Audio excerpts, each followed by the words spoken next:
Awesome. We'd like to thank everyone for joining us today to review and discuss this groundbreaking research. My name is Rachael Jarvis-Bossard, and I am a partner success manager here at the Mom Project, working very closely with Rebecca and the Pro team. I would like to introduce our panelists. Rebecca Perrault is the Vice President of Diversity and Inclusion at Pro Unlimited. In her role, she has been responsible for launching Pro's diversity, equity, and inclusion offering Pro Unites and developing leading D&I practices and initiatives for the contingent workforce. Thanks, Rachel. I have been working on diversity, equity, and inclusion for, I think, almost 15 years now. And I'm so excited to be a part of research like this. It really has the ability to make a significant impact on how we think about the external workforce. So thank you for having me today. Well, we are glad to have you, and it's just been a pleasure working with you for the past couple months. Now, we have WorkLabs, which is the Research and Insights Division of the Mom Project. I've got Dr. Pam Cohen, the Chief Research and Analytics Officer of the Mom Project and WorkLabs, and Abby Haynes, the Senior Manager of Research here today. Pam and Abby, would you mind starting by telling us a bit about your background and about WorkLabs? Sure, we'd love to. We really appreciate the introduction. My background's in social psychology and behavioral economics and finding ways to measure intangibles for organizations, things that are elusive, to being linked to bottom line performance. I've been with the Mom Project since it started about 5 years ago, when we were a very small team, and now we've grown to almost 300 people. And as we've grown, Mom Project has really prioritized investing in research and helping companies do better business and be more mom and family friendly.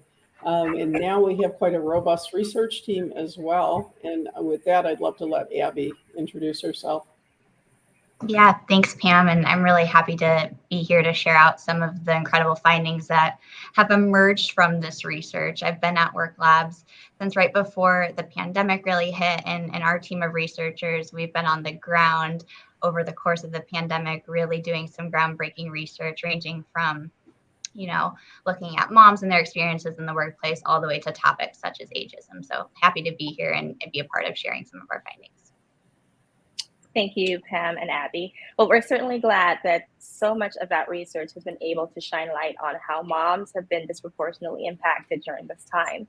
Pam, would you mind speaking a bit more to WorkLabs' approach and interest in conducting this research before we spend the rest of the time diving deeper into the findings? Yeah, absolutely. WorkLabs really specializes in integrating qualitative and quantitative research and methodologies to develop predictive models that really yield prescriptive and actionable results for organizations to help improve business. We advise companies on topics ranging from flexible work structures and best-in-class parental leave policies and how to foster more diverse and inclusive workplaces. And not only that, but we focus a good amount of our time developing timely thought leadership. We tend to look for weak signals on the radar screen that stand out to make sizable impacts for organizations and the people who work for them, and to help with employee experiences. Abby, would you like to talk a little more about this? Sure. So our research really in looking at the extended workforce is it's simple. We're interested in helping support organizations in cultivating really people-centric workplaces that invest in employee experiences. And for us, the extended workforce, the contingent workers, although they might not be permanent full-time employees, they're professionals that are actively contributing to the success of an organization. And their experiences really should be taken into account as organizations build out and just continue to revamp their DE&I strategies and policies. Yeah, and I'll add on to that from a pro perspective and maybe from an MSP perspective as well, is that our philosophies, on impacting the greater industry standards are really perfectly aligned with the Mom Project and with WorkLabs. For some organizations, the extended workforce can be almost 50% of their talent. And it's also a major pipeline for talent internally. into their organizations. And if these individuals are left out of D&I strategies, we're never going to make the progress that we're working towards, both in terms of company specific success. We all know the benefits of engaging a workforce. So for a company, their success, as well as societal progress. So it's really critical that we take a look at and understand the contingent workforce.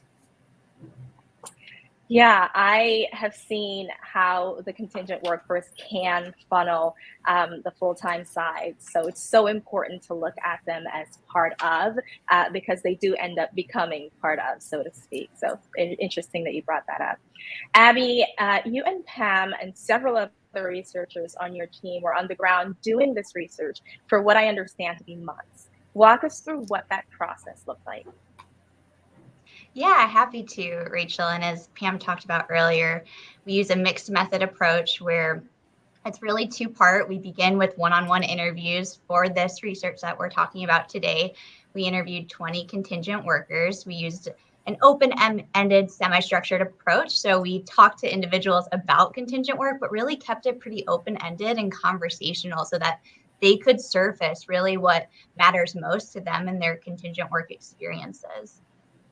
From those interviews, we crafted a survey instrument that we then partnered with Perrault to field to about 1,000 contingent workers from both our and Perrault talent networks. And here we define contingent workers to be contract-based employees, such as a temporary worker, a consultant, a freelancer, or a gig worker. And the majority of our respondents and the results that we speak to today were contractors in professional roles. And then we also see in terms of demographics of just the respondents being typically 35 to 54 years of age. Our demographic leaned a bit more female, and about 60% reported their race or ethnicity as white. So this research we're about to present looks at the aggregate findings, and then a future report that we are digging a bit deeper on. We plan to look at really noticeable differences between demographic segments. So focusing on women and moms and professionals of color in the contingent workforce and what unique needs might exist there. You're hinting at a part two that I'm very excited about, but we'll get through part one first. So let's dive into the findings. Rebecca, why don't you kick us off with where to begin in our research? Yeah, sure. Thanks, Rachel. For this research, we looked at really the complete life cycle of a contingent worker. So that means what's motivating these professionals to look at contingent roles, right? Why are they choosing this route? What makes specific contracts more appealing? Right? Why are they picking certain contracts over other contracts? There's a lot out there right now. And then once they're in those roles, how do we really ensure that they have a positive and inclusive work experience, right? I kind of alluded to earlier that we know the research on engaging employees, engaging the people that are working on our organizations. And this is very important for the contingent workforce too, but we need to understand it. So we need to look at those areas. I'm curious, why do these questions specifically matter for the MSP? It's not something that we've historically looked at, but we really feel like MSPs are in a unique position to influence the standards. It really influence the entire external workforce industry. So our clients are really paving the way on the full-time side, right? They are thinking about this diversity, equity, and inclusion, engaging their employees, but many aren't thinking about it for the contingent workforce. And who better to bring it up and to help them and advise them than an MSP? Because chief among the reasons that companies are hands-off is co-employment laws. And as an MSP, we can pick up where an employer kind of has to leave off, and we can influence every stage of that life cycle. We can give contingent workers really the best possible experience. We'll use research like this to work with our clients on different aspects, right? On flexibility, contract length, career development, redeployments, and so much more. So a report like this really gives us insights into what a contingent worker wants. This is their voice, and we can bring it to companies. Well, we are happy to be in a position to partner with MSPs in being that voice and shedding some light and answering some of these questions. Pam and Abby, what's motivating professionals to turn to contingent work? Well, first we want to emphasize that across qualitative interviews, as well as in our open-ended questions of the survey, we really need to not overlook the fundamental appeal of contingent work, which is an opportunity to receive compensation, to make money. Many people express working on a contingent basis because it was a more immediate path to employment and the ability to put food on the table. And that need was exacerbated by financial hardships during the pandemic as being paramount. But beyond that, we saw in our data that the desire to work remote, to be flexible, to have a flexible schedule, either each day or across time, or being able to work from wherever you want, as the two biggest drivers to pursuing contingent work. Beyond that, we saw that, and certainly stemming from that, gaining more autonomy in work drives motivation, but not to the same extent that these flexibility drivers really do.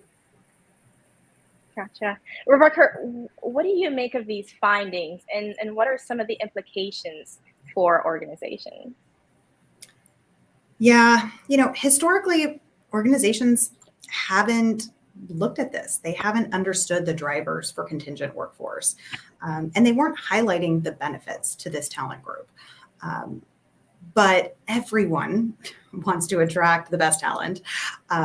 Everyone is in a crunch for talent right now, for both full-time and contingent. To do that, they need to know what attracts them. They need to understand the flexibility. They need to highlight that. And in some cases, they're going to need to adapt their roles. They're going to need to adapt how they structure roles to really attract this contingent talent. Yeah, and with winning kind of being the name of the game, flexibility has certainly become more of a priority for professionals over the course of the pandemic. So it's interesting to see that play out here in the contingent work more specifically. Yeah. Abby, were there any unexpected motives that arose from this research? Yeah, I'd say one that I don't think we were necessarily expecting to really hear as often as we did and see in the data was pre-retirement is actually a motivation that we found that was somewhat surprising to us, that professionals are, as they're approaching retirement, they're looking for work. They might want a bit more variety. They really want to make a meaningful contribution. And so they're turning to contract-based work to find that later on in their careers. The other thing that was interesting and maybe not necessarily overly surprising given the pandemic and some of the stories we've heard about unsupportive workplaces, but omitting workplace negatives or not being locked into a potentially toxic work environment. That was another motivator for a lot of people to pursue contingent work. Yeah, the pandemic has definitely impacted the threshold for tolerance in company culture, right? Our second question tackles project appeal. Now, clearly flexibility and working remote is a factor of assessing contract. What else makes contracts more appealing as we see companies struggle now more than ever to attract great talent? Well, for many, these flexibility offers are really antes to get in the game. Either yes, that opportunity allows me to work remotely, or no, it doesn't. Other antes were what we really call threshold factors for professionals to consider. Particularly contracts are competitive pay and employer supportiveness, which may go more unnoticed. Where universally respondents rank these items as highly important to considering a contract. And again, we really see that where full-time employees over the course of the pandemic began to prioritize the importance of these two items, so too has the extended workforce in their project opportunities. Yeah, so those are the antes, those thresholds to get into the game, and then adding on to that. So what really differentiates contracts as people are, they have a wide variety to choose from nowadays, as career growth opportunities. So the extent that a potential contract will allow for continued advancement of skills and refining skills and adding to new challenging work experiences that will really build up their resume. And then also the opportunity to transfer to full-time employment. Is there an opportunity after this, if it is a fit, if I find that it's not a toxic work environment and the employer is truly supportive, could I have more stability with a full-time job on the table later on? So those two items really serve to differentiate different project opportunities for the contingent workforce. Yeah, and we hear that a lot with our contractors asking. It's going to be the top question. What are the chances that you're going to hire me full time if I really love this opportunity and my team? So definitely a driver there.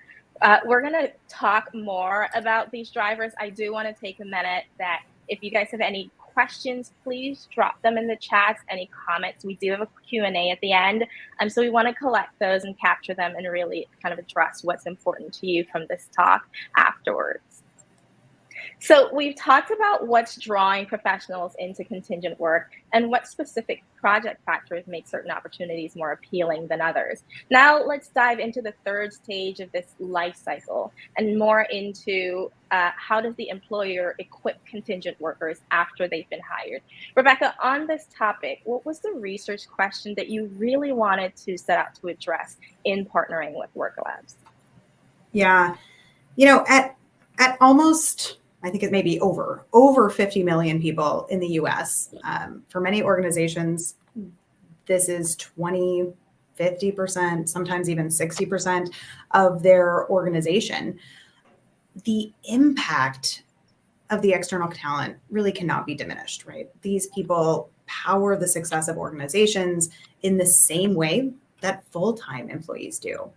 Yet, right, as we've mentioned, companies aren't spending the time to understand, engage, motivate them.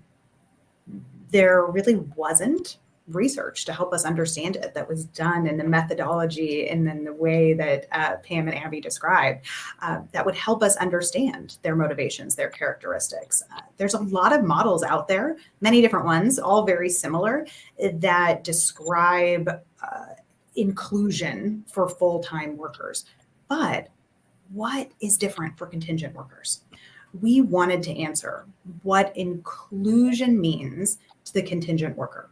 What factors can organizations focus on to support those people's ability to thrive? Because we want them to, right? They're people in our society, they're colleagues from full-time staff, they're contributing to the success of the organization. We want them to be able to thrive. And does the research give us any insight into this, Pam, how we support and motivate them to thrive or support them in thriving? Yeah, absolutely. And certainly that's a research question we're more than able to address through our approach. Our predictive models allow us not only to define what the key drivers are for inclusion, but which drivers are more impactful. So we can say not only that equity is more important to contingent workforce, but we can also say what about equity is important. That's great. So these drivers or factors, as some may call them, of inclusive contingent work experiences. Abby, what are they? Yeah, so we've got 6 that we'll talk about with our remaining time today. The first is equity, and these are all in order of importance too, which we were able to assess through our methodology. So equity, success, trust, respect, support, and belonging. And so in our research, we not only say these drivers are important, but we define what those drivers mean and what the actions related to each of those drivers really look like for organizations, so that we can leave this conversation, then you can read the report and really understand what's needed to make an impact with your extended workforce. And equity is certainly becoming this huge buzzword. So I'm really happy to see that we're going to peel back the layers. And as Pam says, you can't just say equity is important, but what about it is important to these workers? So Pam, what did you find? So equity is, as you said, is a really interesting topic when it comes to the extended workforce, because there's very clear ways that full-time employees and contingent workers aren't the same. Certainly benefits is one of those things. But there's still ways to impact and basically foster feelings of equity. One is in providing opportunity. That's absolutely critical. Opportunity to access the resources needed to do their job, as well as a platform to share opinions, being included in those types of things. In our interviews, we heard again and again that contingent workers frequently lack an onboarding process and information in the early stages of their projects to do the job. These are things that can be easily rectified. Engaging with transparency is also key. And transparency is really felt mainly through how organizations and employees communicate with the entire workforce and with the extended workforce as well. And then our survey results really indicated that an organization's concern and care for its contingent workers' well-being strongly facilitated feelings of equity. Seeing them as people, seeing them as lives with lives outside of work, absolutely essential, just as it is with full-time workers. And providing opportunity and having that voice, I think, segues beautifully into the second driver, which is success, right? You want to know that you're heard. You want to speak up and be a part of the team and feel included. Let's move into talking about success and feelings of success for contingent workers. Rebecca, this was something that you came into this research partnership with WorkLabs really wanting to measure. Can you talk to us more about this? Yeah, success is one of those things that comes up a lot for full-time workers, and those typical metrics of success for those traditional employees are things that they have for themselves, such as raises, promotions, responsibility to manage people. Those aren't available for contingent workers. So similar to what Pam was saying for equity, there's these inherent differences. So we need to understand how we can still cultivate something that's so inherently important to everyone, on how they can be rewarded, how they can feel successful in their roles. So really thinking about how we define success for contingent workers specifically. And just building off that and what we talked about earlier with what makes contracts most appealing is having a contract renewed is definitely a key metric of success that the contingent workforce has for themselves. And we see that 80% of our surveyed participants indicated that that was the case, is that getting that contract renewal when it's possible is a metric that they use to determine if they've been successful or not in a role. But the interesting thing, and this is what we really want to highlight here, is that increasing work responsibility, like that's still within the job description, but increasing work responsibility is another way to really foment those feelings of success with the contingent workforce. A way to say, like, you've been doing the job well, here's some more that we want to add on to that, and just continue to give key responsibility. And what we want to highlight as well is that in our interviews and our conversations with contingent workers, we really hear oftentimes about this bait and switch approach, where they feel like the promise of full time is, or contract renewal or something to that extent, is on the table, and then when that doesn't happen to be the case, that really impacts those feelings of success, because that was a metric that they had in their head that they couldn't actually achieve, when getting more work responsibility could have actually been a metric that was on the table that they could have successfully accomplished. So that can really dampen morale and impact the optimism that contingent workers experience for their careers and really the future of their careers as well. Yeah, and added more responsibility sometimes means, more trust, and you feel like you're building on that success, and trust is our next driver. I'd imagine that this is a particular important driver for inclusive work experiences for contingent workers. Rebecca, is fostering feelings of trust something that you hear being on the organization's radar or as important to any particular organization? Yeah. Well, one, I'd say it's across the board, right? I wouldn't say to generalize organizations is hard, but I would say that many are starting to. it's starting to change. The view of contingent workers and their criticality in an organization's success is starting to be recognized.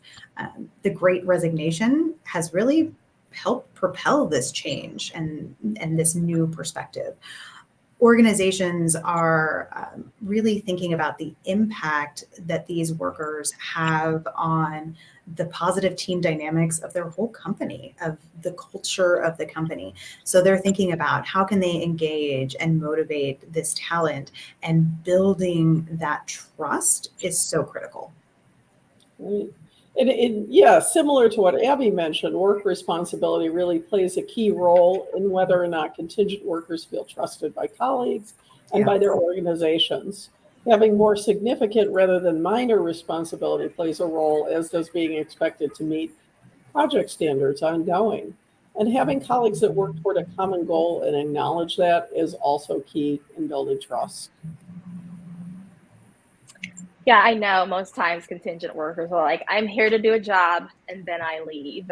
And, the long-term kind of responsibilities fall within the FTE portion of the business. So knowing that, oh my gosh, I have stake in as much as this person, definitely, they trust me. That makes me feel successful. That makes me feel fulfilled.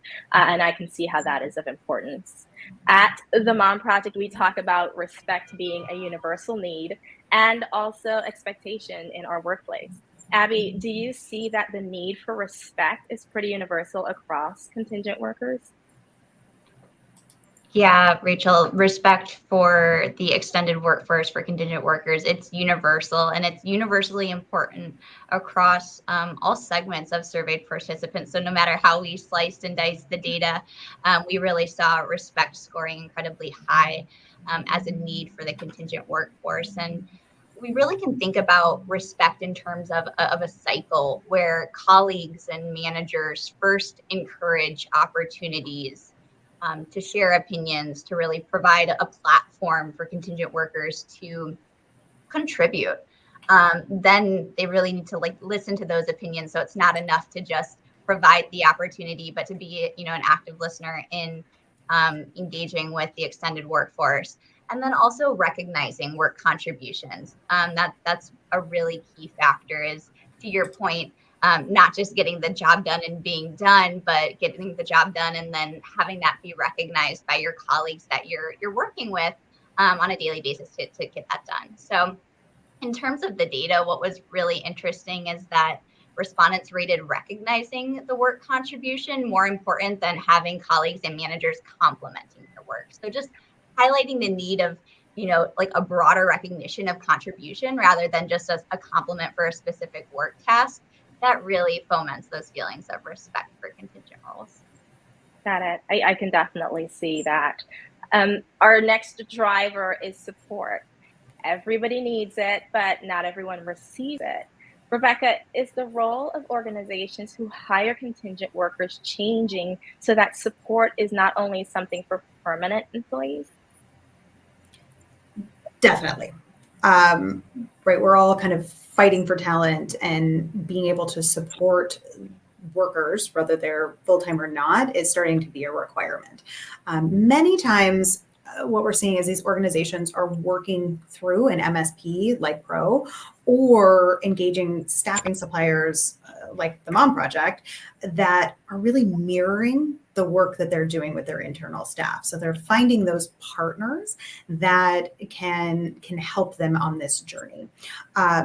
And it's really helpful that this WorkLabs research is defining the type of support that contingent workers need to feel empowered.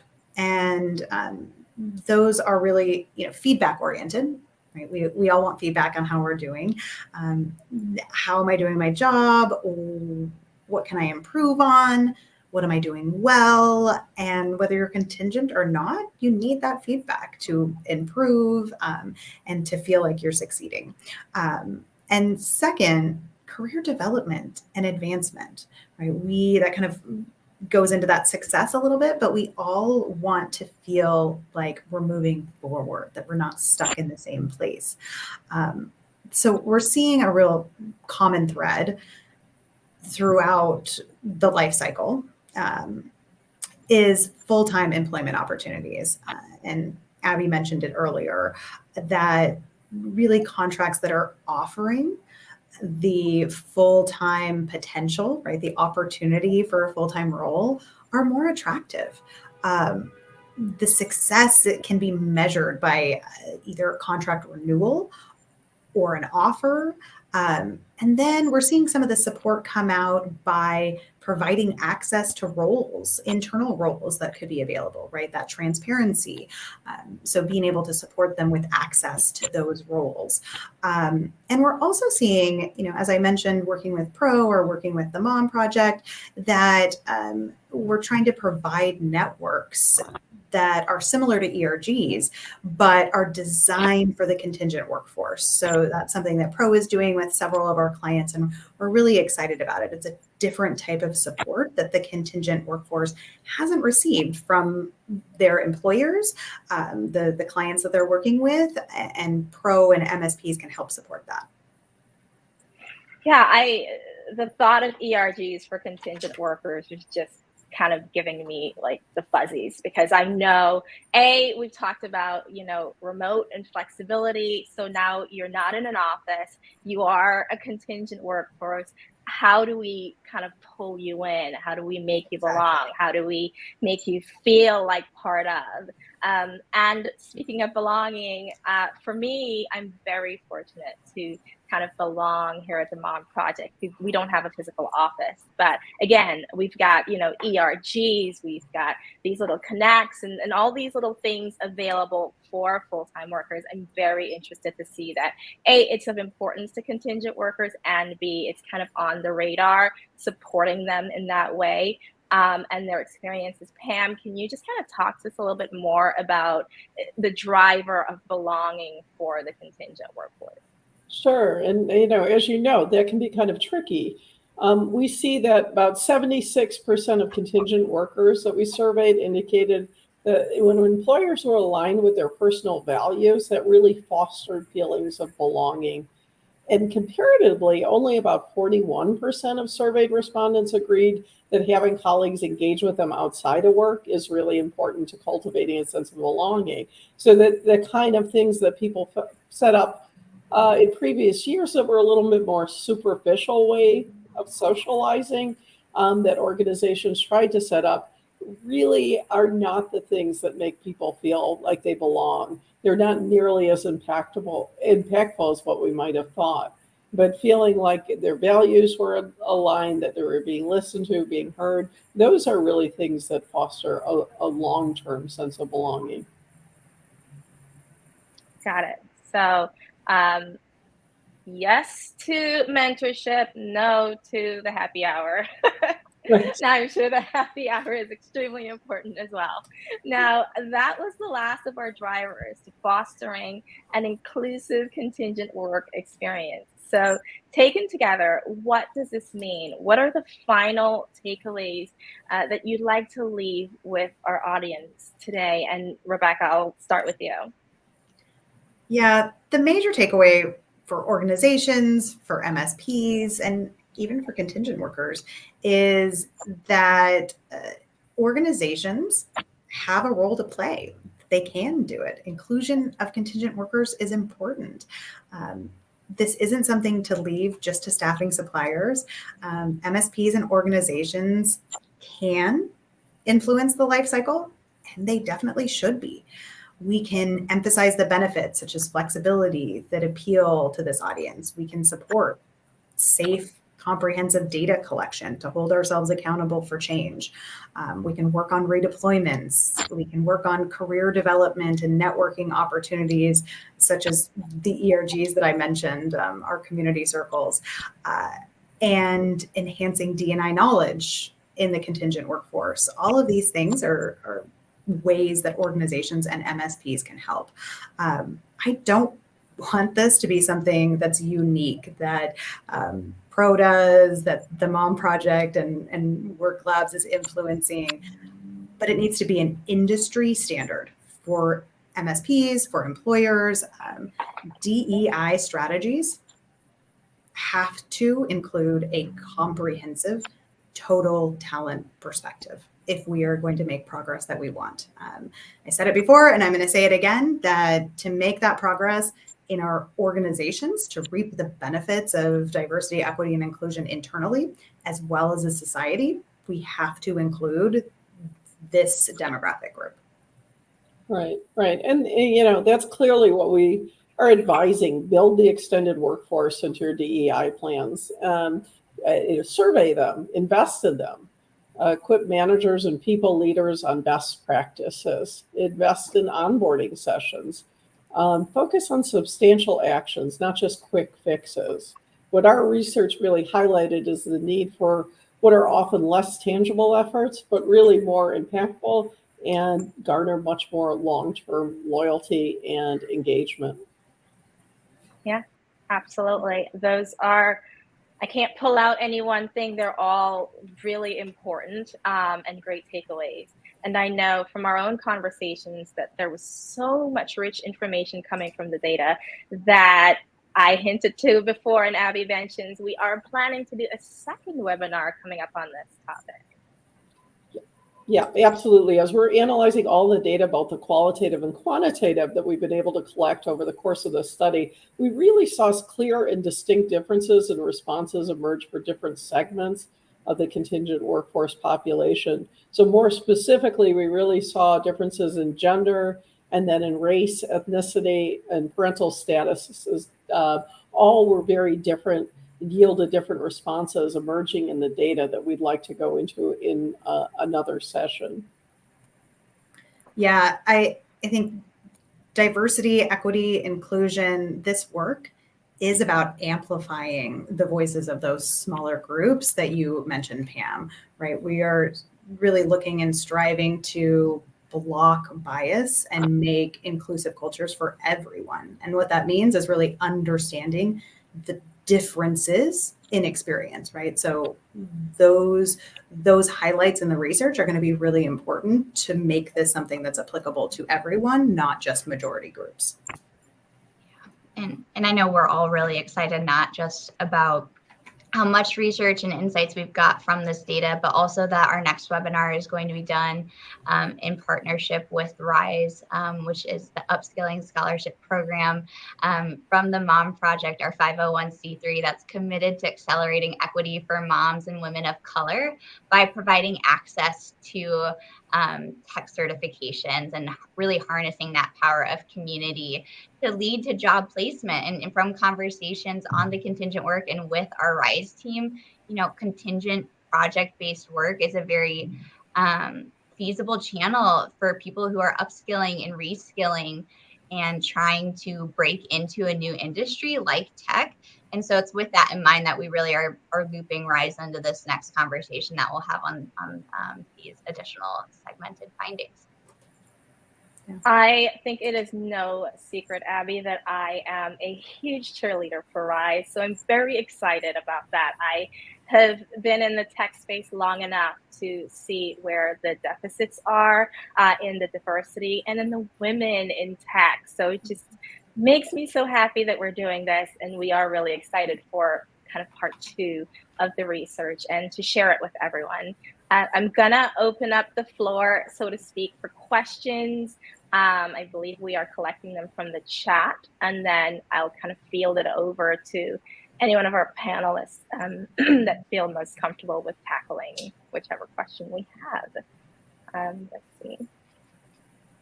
Are you seeing organizations start to implement some of these items into their DEI strategies? Rebecca, that looks like it's in your wheelhouse. Yeah, I would say yes. I want it to be more. But we are starting to see organizations think about this, right? To think about the fact that they have a broad group of people, some full-time, some contingent, and to make progress, we need to consider them together. So I would say they are starting to realize it, but research like this is so critical to know what we need to do, right? The research isn't just throwing spaghetti on the wall of saying, these seem like good things to do, right? Pam had been mentioning, oh yeah, we thought some things that we thought were traditionally so impactful. This research shows that maybe it's not as impactful. There's other things we can do that aren't necessarily hard, but it's what the contingent workforce wants and needs. So I think this research is starting to fill a real void in what existed and will help organizations really integrate this into their DEI strategies. I had so many conversations starting to work with the contingent workforce on where's the research, because I love to base strategies in the research, and academic colleagues, other DEI colleagues, like, no, there really isn't any. It hasn't been explored yet. So really excited that this is filling that need. Well, we are happy to start the conversation going. Any other questions? What industries are contingent workers interested in? Pam, Abby, any kind of data on specific industries? Yeah, I mean, it really runs the gamut. Tech worker, tech certainly is one of the areas that contingent workers tend to focus toward, but really anywhere. We've certainly seen it in finance, in retail. And even in healthcare, we see contingent workers being interested in reskilling for new opportunities in those areas, as well as bringing skills that they already have. It's funny, as the labor market has gotten more challenged in finding talent, I think companies are more open to recruiting new talent from different areas with similar skills. So it really runs across industry that we see contingent labor proliferating, and people continuing to find great opportunities.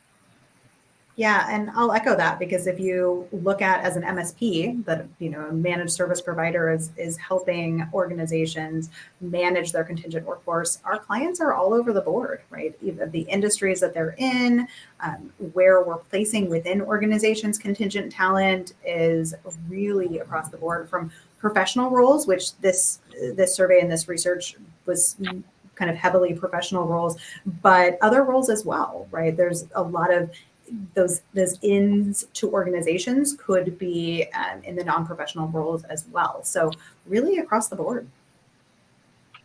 I want to build on that and ask you a question, Rebecca. As we see an influx across all different industries, how, if you have any insight to this, how are we seeing kind of cross-pollination, if you will, of people that are coming from one industry, going over or transferring into a completely different space, whether they're upskilled or they understand kind of the experience that translates into this new area? Yeah, and Pam touched on it a little bit, but I think that the transferable skills is something that it is really ripe for the contingent workforce, because it gives individuals an opportunity to take those skills that might be transferable and, for their own, right, their own perspective, try it out, right? Is this right for me? Do I have the ability to do this? And on the other side, organizations are much more likely to kind of take a risk on somebody who doesn't have the traditional skill set in a contingent role rather than a full-time role. So it's an opportunity to try something new, try out those skills, whether, to your point, it's from an upskilling program or just looking at, what have I done? This was a very different industry, but can I take these project management skills from healthcare and go into tech? Right? How can I make that change? So it's a real opportunity for individuals. And the Great Resignation and this need for talent has also really escalated it, because organizations are much more likely to say, well, it's not exactly what we wanted, but let's give it a try, especially in a contingent role. Yeah, it's great. And certainly taking it beyond resumes anymore. I really am very heartened by that movement toward looking beyond simply what's written on somebody's resume to really what they bring to the table. You know, when you're talking to somebody and hearing what what they can do as opposed to simply what they've done on paper, and allowing them the opportunity to try Yeah. out jobs and learn new skills. That's a great movement right now. Yeah, and I think, Pam, it's so interesting to see how, technology, AI can have lots of downfalls, which we've been seeing about a lot, but there are some benefits where AI can take those transferable skills and say, oh, this certification is so similar to this one. Somebody who knows this can so easily learn this. And so I know that you required this one specific certification, but open up your eyes to all these people that have these very similar certifications. So I think there's some real benefits, if it's used properly, to some of those technologies that are past the resume, right? Like, let's look much broader than just those bullet points on a resume. Yeah, I was following an HR professional who's starting a movement of, if you've been out of the workforce, being able to list mom on your resume as a gap. I'm like, I'm behind this. Let's see where it goes. So it's a transferable skill, guys.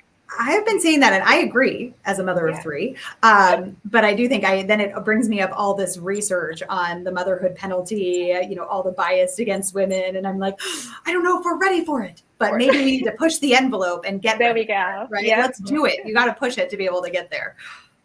Awesome. There was another question. As a small business owner and a true believer of what moms contribute to the workforce, yes, meaning huge contributions, what do you mean specifically when you say equity is number one? Rebecca. Well, Pam and Abby definitely pile onto this one. Because I say the research shows that the dynamics that we included as a part of equity really showed up as the highest drivers. So when we think about what it means for a contingent worker to have that equitable experience, the access to the ability to do their job properly, right? Those types of pieces, that feels like the most important based on the research. And Pam and Abby, I'll let you do that more justice than I just did. Just to start out, equity really means opportunity. Having similar opportunity at an organization to take on the kind of work that a full-time worker would, for example, to take on projects and be given a chance to prove oneself. That's really huge, because a lot of times, particularly with contingent labor, they're overlooked for those kind of opportunities. So knowing that somebody trusts and will give them a chance to prove themselves, that's really huge in terms of equity. And sometimes it takes an employer to give that, where somebody can't just ask for it. And employers can be looking out for that and saying, let someone try this out. Yeah, I'll just add on to that by saying that equity was that driver, that factor that not only impacted work experiences the most, but then also impacted the longevity of contingent workers. So really, can you see yourself doing this for an extended period of time as a career? And the more equity that you receive in those projects and those contracts, those opportunities, like Pam talked about, the longer contingent workers can see themselves seeing contingent work as a viable career for their future. Yeah. And then that final piece of engaging with transparency, really meaning include contingent workers in conversations. They may not be impacted by everything. They may not have an opportunity to respond to everything, but really understanding what's going on at the organization, being included in conversations is a key step towards equity anywhere. Being transparent, say what's going on, get me into that conversation. Let me voice an opinion and hear me. Don't just speculate on what you think I'm going to say. I mean, that's good advice anywhere. Transparency can only help make things more equitable. And I'll say one of the things that we've done and we've been seeing kind of positive results, and this just emphasizes it, is collecting diversity data, self-identified from the workers themselves, right, from those individuals, and providing communication about why we're doing it, how we're holding data safely, what's the point of it. And it's the same sort of data that organizations are collecting on their internal full-time staff. And we've been seeing and hearing feedback that they're happy to be included in that. They want to be a part of that journey and that progress. And so that's something as simple as collecting data. Of course, it's done very inclusively. We have messages and communications that go along with it. But those small steps, right, we've been talking about this whole time, that these aren't necessarily big, huge things that need to be done, can start to create that sense of equity. Yeah. Great. All right. Are co-employment laws keeping employers from being included? There is fear by employers to cross the line without getting in trouble, often meaning not including them in performance reviews and engagement surveys. And I think you touched on this, Rebecca, from the MSP side of that's kind of a great area where you can step in. Can you expand a little bit more on that? Yeah, I think that's the role, right? That is why you have an MSP. That's why you use wonderful suppliers and you're picky about the suppliers you use. It is so that you know that you can stop where you need to for legal risks, and that you have partners that are going to do this well. And so that you choose the partners that, are going to do all the other things well, but also are thinking about the inclusion of contingent workers, and that they're aligning with your internal values as an organization. So, I use the example that I don't think has been done before and that we're excited about, which are our community circles, or circles of humanity that are similar to ERGs, right? Some organizations let depending on risk threshold, it's all over the board for organizations with everything, but in this as well. So some organizations say, yes, contingent workers can come to some ERG events. Other organizations say that they can't attend anything. But regardless, those are created for full-time workers, right? It's to meet their needs.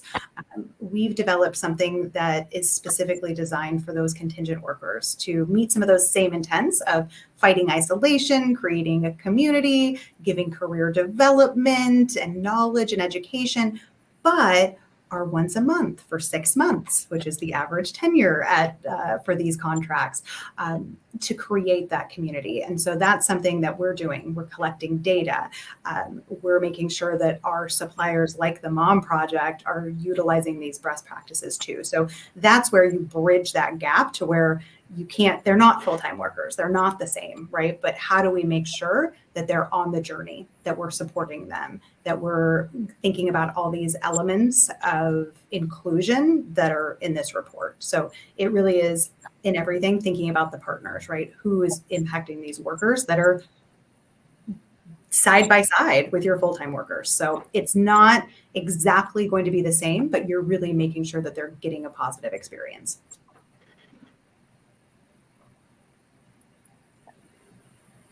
How do you coach clients who are concerned that providing performance feedback to contingent workers poses a co-employment risk?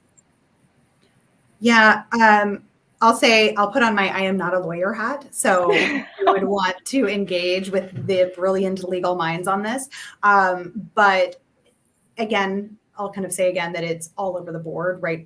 Organizations' risk threshold when it comes to anything, specifically something like this.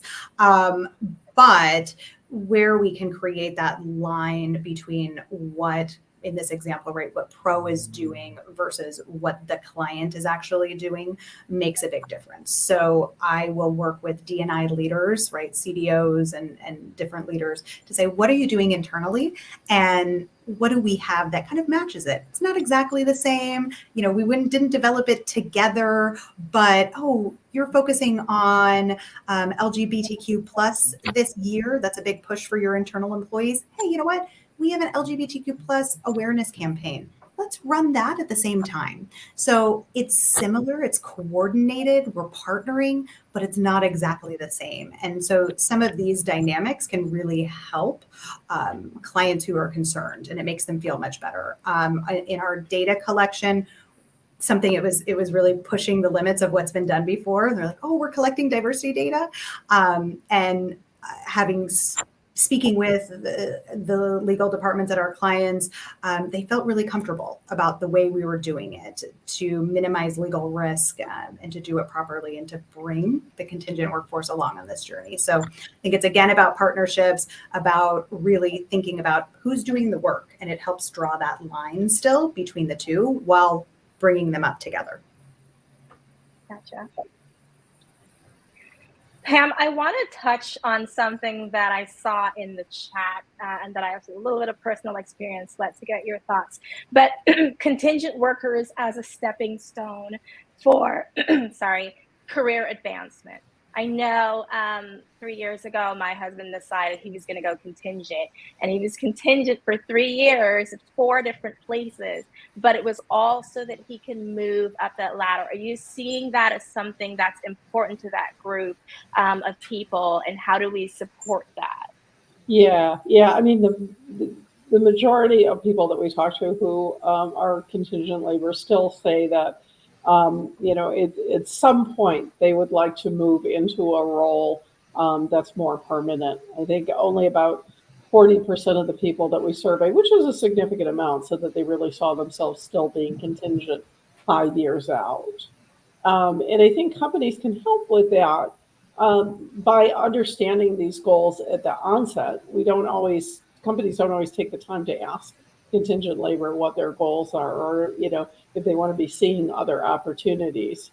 But it is a wonderful way to get a foot in the door. And people who do contingent labor really oftentimes are saying that they want to try out different things to find out where a good new fit for them is going to be, or they're saying, I haven't been able to find the role that I want yet, so let me get a little more experience in these areas. And oftentimes they can then repackage themselves as somebody with quite a bit of experience for the role that they want to do, and have quite an advantage when it comes to getting a full-time position. Definitely, a great and positive opportunity to do that. And I'll just say, I think that's okay that contingent workers don't want to stay contingent workers forever, right? The majority of them. Sometimes we think about that as a negative, like it's retention, right? It's like, oh, we have low retention in the contingent workforce because people want to move full time. But I think that's okay, right?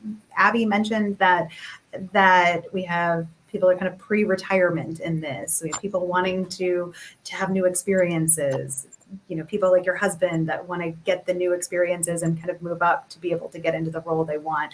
And that's great, right? We have the contingent workforce is meeting the needs of the clients, right, of the organizations, playing such a critical role for them, and playing this very unique role for individuals, right, providing them the ability to do some of these things, providing them with flexibility, the ability to control what work they do a little bit more, right? So it's meeting certain needs, and it doesn't need to be a lifelong commitment. Yeah. We have another question that I just saw pop up. But we have 1 minute for this, guys. So lightning round.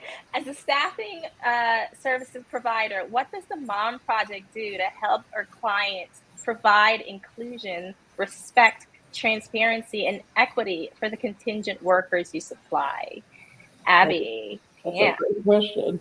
Yeah, I'm sorry. I'll just kick us off, and then I'll turn it over to Abby. I think that some of it is really in the research that we do. I mean, Mom Project has been heavily invested in WorkLabs, the research division, which is independent in our conclusions, but actually we work to provide our Mom Project customers with this research that really empowers them to make decisions and to take action on how to better treat employees and how to make them feel more included based on real data. As Rachel said earlier, it's not throwing spaghetti at the wall. We really collect the data to say what's going to be most impactful, and that matters positively for both the employees and the employers. A lot of times the solutions are not so expensive to implement. Our customers can be thrilled to hear that really making employees feel better about their work and feeling more engaged may not be the most expensive solution. Oftentimes it's about having conversations about the transparency that we talk about having regular checkpoints, about really practical aspects. And so providing that research and that data goes a long way to provide our customers with information they need to have better and more engaged employees. Thank you, Pam. Abby, any kind of final thoughts as you add on to that? Yeah, no, we're just really excited about this upcoming year in 2022, where we're really prioritizing mobilizing those findings to our customers so that they have those one-on-one conversations that they're needing to have, and that we're able to provide curated content for them too. So research specifically speaking to their needs, whether it is contingent workers or a specific segment of their contingent workforce, or maybe it's more broadly with the permanent hires that they're making through the Mom Project. We're really excited to just be a bigger part of those conversations going forward. Awesome. Thank you. Well, we are excited to dive into part 2 of this research and get a little bit more into detail on those specific segments. I think we have a date that's forthcoming, so we'll kind of distribute that to everyone when we have it. But I'd like to thank everyone on this panel, WorkLabs, Pam and Abby. Thank you so much for all that you're doing on the ground to bring us this data.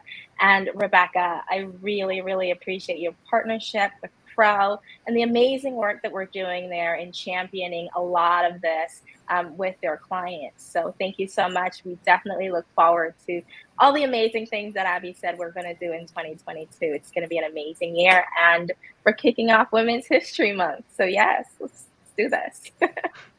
Thank you, everyone. Thank you. Thank you. Bye.